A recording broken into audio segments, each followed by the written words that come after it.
Hello, good morning. This is just sharing some ideas. We're not claiming that we know what is the cause of this Alzheimer or having the cure to this Alzheimer. I'm not on such a level. Some ideas you can never tell. Some ideas on the table, again I repeat, I am not here giving a cure, claiming, asking anybody to follow me to now. My opinion is small file, I put it on the table. Some people from the audience are interested, some people not. That's life. Yeah, consider yourself you are in a caravan and you met a shepherd in the middle of the desert, the Arabian Peninsula in a desert. To speak about Alzheimer, a few miles, we're not talking at the time when the person has that kind of sickness already. No, say before, even though the word too late, it's not part of my dictionary and it's not part of my agenda. I don't like this word, too late. Never, ever too late. Still, what's going to be said is before, I say a few miles before, a person can take his precautions, measures to do certain things to avoid to fall in this kind of trap. There's nothing more valuable in this world more than conscience, having the conscience. Opposite word, antonym of the conscience, where is it? It's an automaton. Person who is behaving without conscious awareness. Well, it doesn't mean he has Alzheimer. Well, Alzheimer is like most likely like a person who is in a comatose state. He's a human being, but there's no conscience. What are the symptoms? I don't need to go into this. A loss of memory, person forget people, doesn't know, doesn't remember things, doesn't recognize places, forgot about all these kind of places that he has been through or during his life. Yes. Can we give a small example, like a concrete example, to understand this? We have a main office like this one. I don't mean headquarters, I mean main office to me. I call it up-concience. During our life, I have files. Sometimes the file is, this file. I put it in a back room. Another file is green like this. I put it in a back room. What are those files? What this is called is back room. That's the subconscious. Up-conscience collecting things, I put them in a back room. Subconscious, not back actually, below. Up-conscious. So, what is it? I don't understand. When they ask me, they say, do you remember the perfume Madame Rocha? It's a French perfume, The memory is there, I remember it. So there was a storage, there was a memory of the odor, of the smell. You remember the song, She's a Lady of Tom Jones. Yeah, boom, it's here. So the sound and the smell, the sushi, how it, yeah, I get it. So there is the taste. Do you know how she looks like? There is snapshots, the image. So all of the above are archived in the subconscious.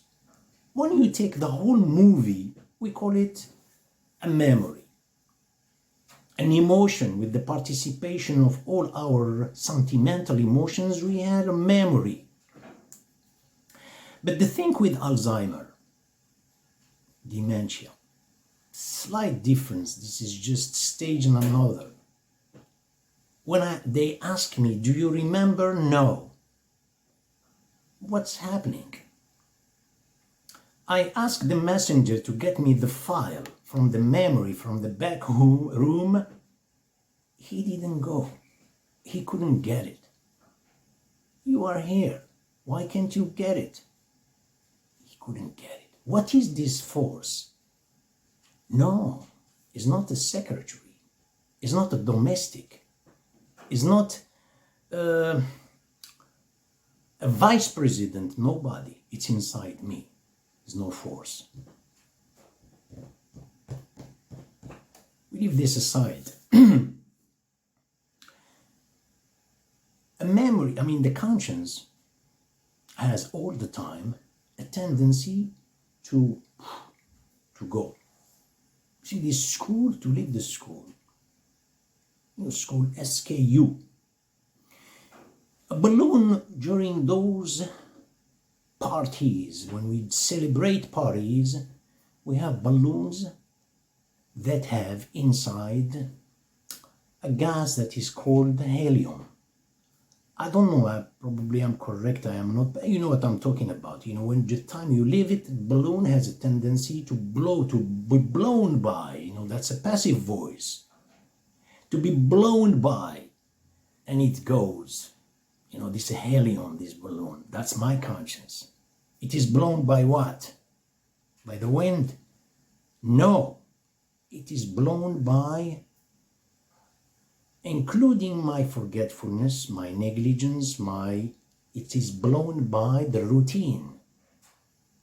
It is blown by traditions. Constantly, it is blown by when I sit inside the systematism, a wagon that is called systematism. I don't function during that time. So that balloon, which is my conscience, has a tendency to go. It's no longer mine. Okay, so I have to be vigilant.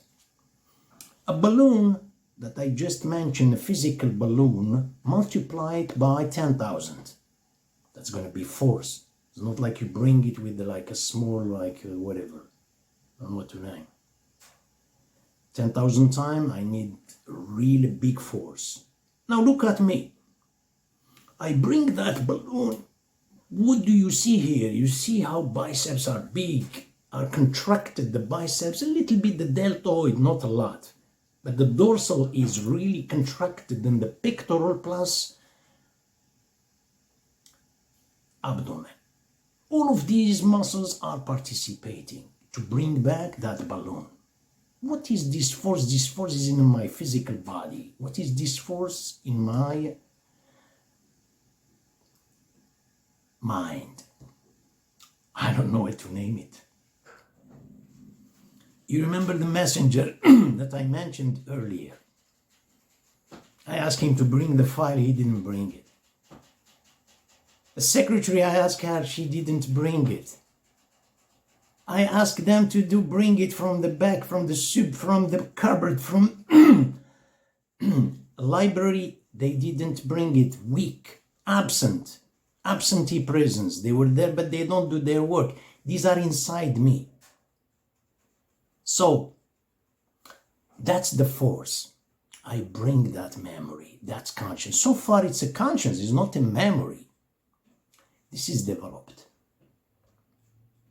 between the back room, up-conscience, and subconscious. You hear a lot, that's business, how to boost your brain, especially dementia and Alzheimer, all sort of drugs, etc.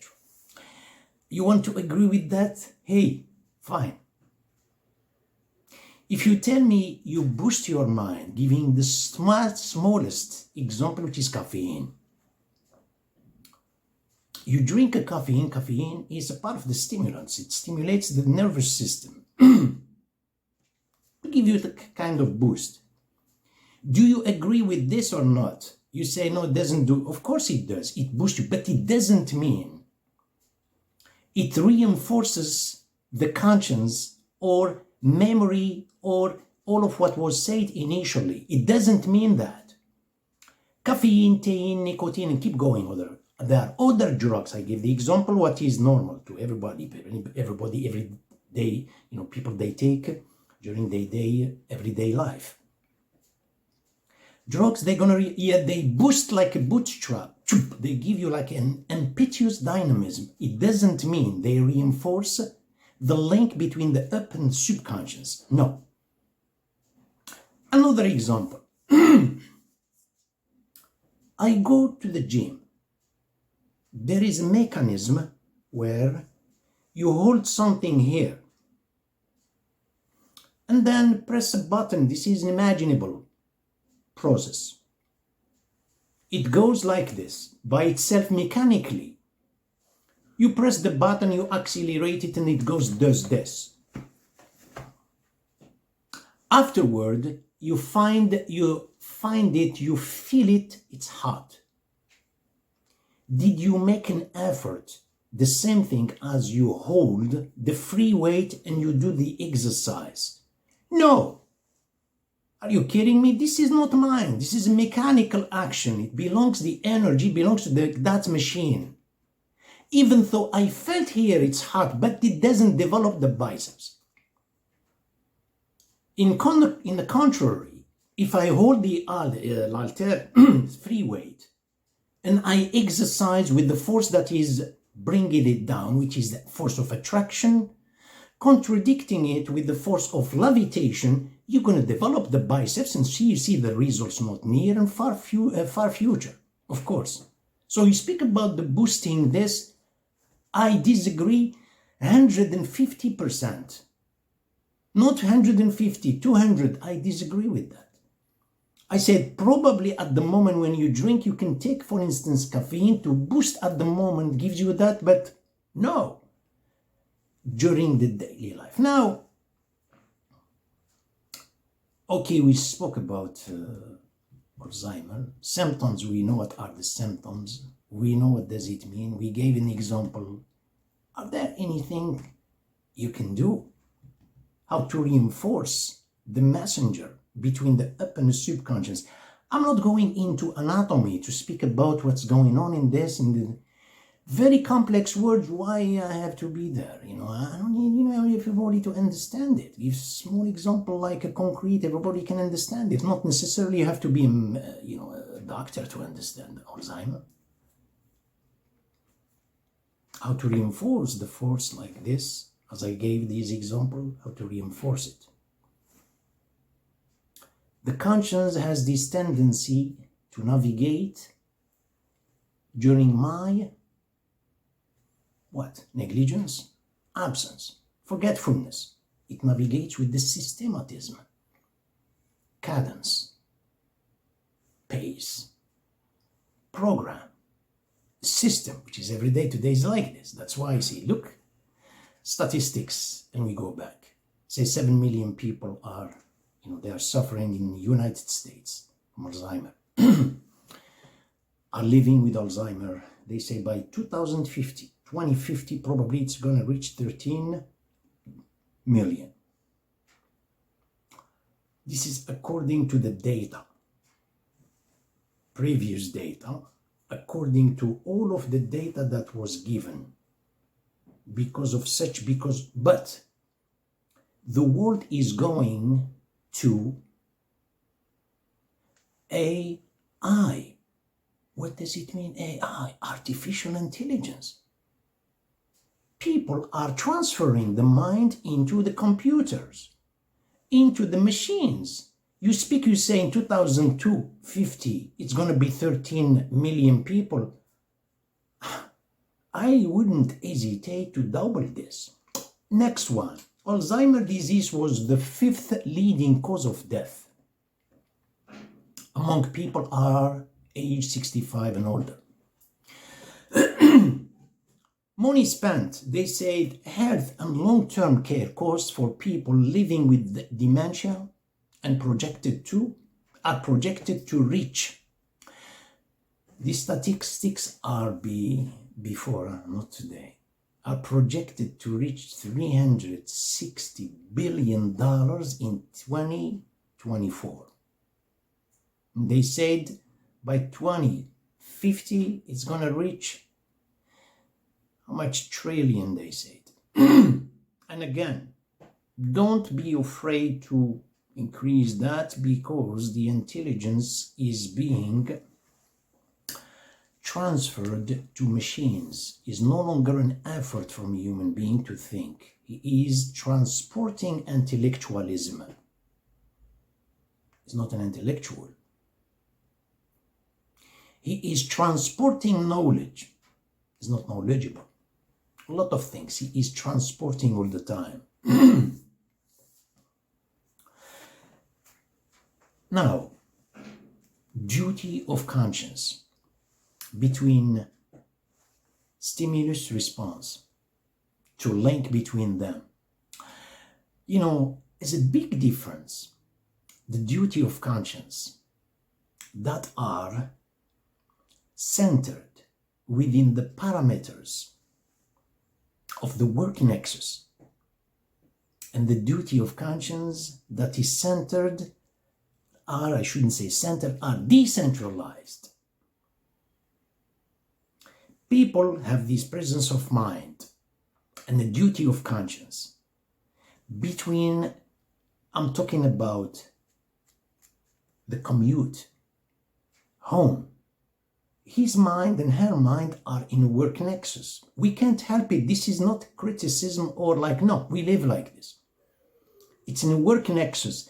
The commute is absence. A person's duty of conscience is within the parameters of the work nexus that's there, pivoting there. Now, this, make sure that's the duty of conscience, this force that you are developing.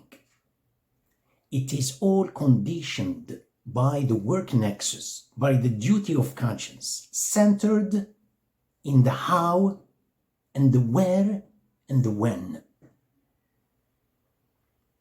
They are all by the acquired.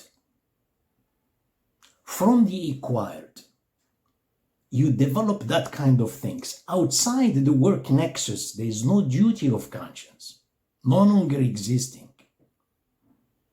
That link between the stimulus and the response. Here, in the work nexus, you develop this force that I spoke about, and I gave the example of deltoid, biceps, pectoral, etc. They are inside the brain, you develop them, they are in the acquired. They are not touching the innate. In contrast, outside, you have the presence of mind that link the stimulus and the response. It's a part, it's not centered by the when, the where, and how. It's outside, it's the everywhere, and all the time, and the how, it's you. Nobody is kind of pre-programming you. These last few seconds, what I was speaking about, I know it's complex. I am going to give a small example now. What is the solution? I don't know. I exaggerate if I say the solution. That's the remedy. I exaggerate to say nobody can tell you that. You know, do these things, as I said, some words on the table. The way we eat, you know, the big thinkers in Asia, when they spoke about yoga, you know, when yoga was in Asia, not when it traveled, immigrated, not when yoga was seeking a green card. Sorry. Yoga, they said the big masters in India, China, Japan, Indonesia, all of these, they say, when you eat, you eat. When you drink, you drink. In other words, the presence of mind. That's what they mean. This is the real meaning of yoga. Presence, they say this, well, even though yoga is in connection with nature, connection with God. But anyway, I give an example. This is not to follow my, my curriculum. I tell you, this is something I worked on. I found the good results. I follow some steps from the prophecy, and I can see the results to have presence of mind. If you tell me the way I eat, the way we eat today, as you can see, I am walking, I'm eating. The way I am not eating, I'm consuming. No, I'm not eating. Sitting in a place and looking at the food, what is entering my mouth and what is falling from my food, here is a big question mark, and think about it. The prophet, peace be upon him, he said, when the crumbs, they fall from your food, pick them up. Well, you're not going to eat on a table, clean table, you understand? You're not going to eat like where we pick them up from the floor or whatever. Clean. He said, do not leave them for Satan. What's that mean? Satan is going to eat from my food. Why doesn't he go to restaurant 5 stars? 5-star restaurant or 4 maybe. He's going to eat a lobster much better. No. Satan doesn't have a residence if you are a believer. Even if you are an atheist. Think about it. He takes advantage of the unconscious. It's not about the food. He's not going to pick up he takes these kind of small segments, they fall. This is a part of your conscience, they are falling. Not talking about the food, the crumbs, pick them up. An example. Me, I pay attention to my environment and my office. The dust more in my office, there is, she's gonna do it, the maid, housekeeper is gonna do it at work or wherever. Well, side, that's when you delegate tasks. We can understand. It doesn't prevent you from doing this by yourself and see what you have. That's desk. That you have it in your mind. You see this action of the dust, you are doing it to your mind. By respect, she is doing, or another, that's fine, but, doesn't prevent you from doing this. We have this kind of protocol. The woman that does the dishes. A protocol. Today, it's a very sophisticated world, developed world. I have a dishwasher. Me, I don't use a dishwasher. I don't care about it. And I make sure that the dishes are done on the last one who enters the kitchen. Don't criticize me. I'm fine. The sink is my mind. The kitchen is my mind. Excuse my language. The bathroom is my mind. Me or someone else, I don't care. The kitchen, before I turn my face, I say, how is the kitchen? It's neat. The dishes, I don't leave anything on it. This is part of me. This is a part of my conscience. You see the link, and I have the presence of mind. Since I worked on myself, I'm not asking anybody to follow me, and I'm not following anybody. You give an appointment, you give a promise to someone. I promise to give, for instance, this to somebody. I'm saying how to train your conscience, your memory. You see, we spoke about this messenger, how he becomes very strong, rapid, quick. It's inside you. You gave a promise to someone, you're gonna give him this file or you deliver it. It's much better you deliver it, you do it. When you delegate the tasks, it seems in ourselves that we feel some kind of power as a domineer person like me. God forbid I'm not. I like to give these instructions, do this, and you do this, and this, and people obey my...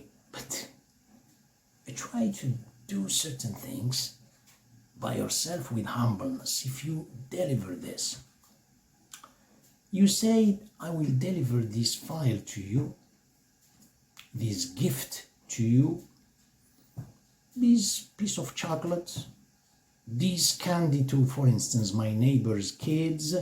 This, I said this afternoon, what's happening here at 5 o'clock. The conscience decided something, and look at the length, up to 5 o'clock. And you respected that 5 o'clock. There is a link between you and your decision, initial decision. If you don't respect it, this is how you are weakening your messenger, who is between your up-conscience and subconscious. You are weakening him. It is preferable to give length of time. Say, listen, today we are Sunday, I don't know, Sunday today, yeah, maybe, I don't know, Sunday. I said, yeah, Monday, Tuesday at 3 o'clock, I will bring you this. 3 o'clock, I will bring you this.